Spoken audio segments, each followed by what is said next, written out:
Olá, bem-vindos a mais um episódio do BRM News, o seu podcast diário que traz para você um compilado com as principais notícias sobre negócios, inovação, tecnologia, economia e política dos mercados regionais brasileiros. Hoje, com minha colega Amanda Ribeiro, a gente vai abordar desde o novo Parque dos Dinossauros em Guarapari até os impactos da guerra comercial entre Brasil e Estados Unidos, além de bastidores da política nacional.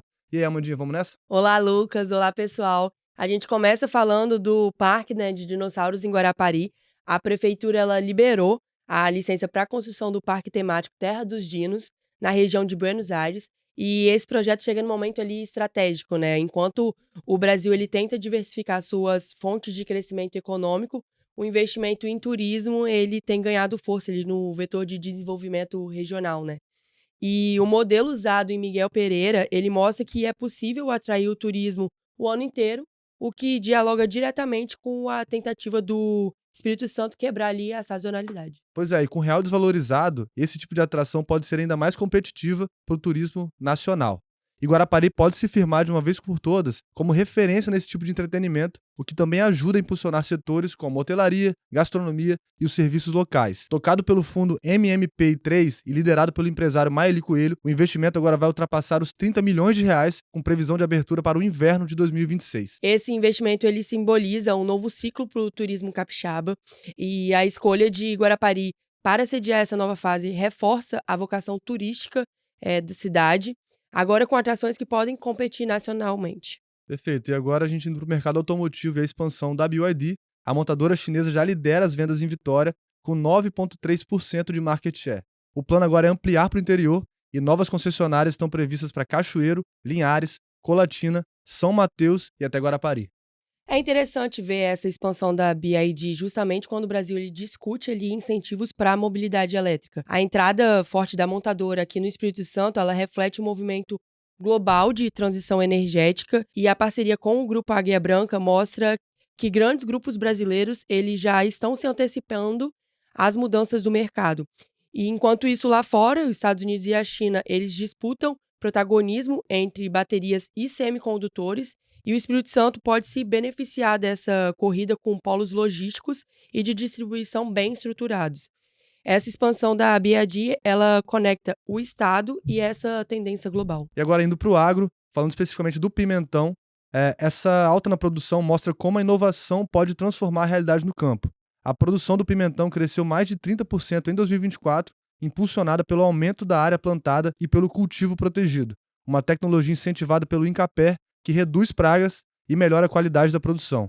O uso do cultivo protegido, com o apoio do Incapé, melhora a produtividade e reduz os riscos climáticos, o que é essencial em tempos de instabilidade do clima, um tema cada vez mais urgente em fóruns internacionais como a COP. E com o mundo cobrando mais sustentabilidade do agronegócio, esse tipo de iniciativa pode ajudar o Espírito Santo a abrir novos mercados e atrair compradores mais exigentes, especialmente na Europa. E quando a gente fala de biometano e tarifas de gás, a marca ambiental ela vai inaugurar uma usina de biometano em Cariacica com 30 mil metros cúbicos por dia.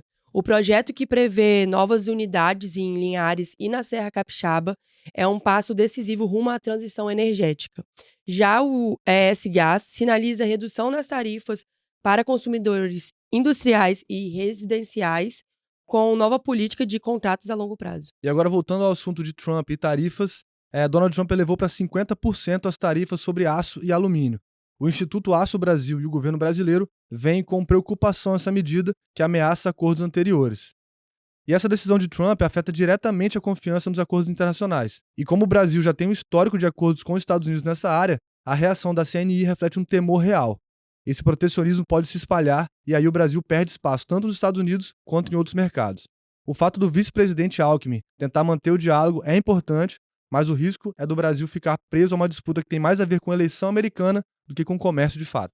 Agora, olhando ali o impacto de juros, e vai ser um impacto ali mais lento, esse intervalo maior para a política monetária fazer efeito mostra o dilema do Banco Central. Enquanto o governo federal ele injeta estímulo para manter a economia aquecida, o que ajuda ali na popularidade, né? O Banco Central ele precisa ser mais duro para conter a inflação. E isso não é só aqui. Os bancos centrais do mundo todo, inclusive o BCE e o Fed, que também estão revendo suas estratégias diante de uma economia mais resiliente do que imaginavam, né? O desafio agora é não errar a mão nem para um lado e nem para o outro. E falando agora sobre as expectativas do Copom, a projeção de nova alta de 0,25 na Selic, chegando a 15%. O mercado ajusta a previsão do PIB para 2,5%, mas a inflação ainda preocupa. O Banco Central deve manter o tom duro até que os preços voltem à meta. E sobre o IOF, o BNDES, Petrobras e Banco do Brasil têm quase 29 bilhões de reais em lucros que podem reforçar o caixa da União.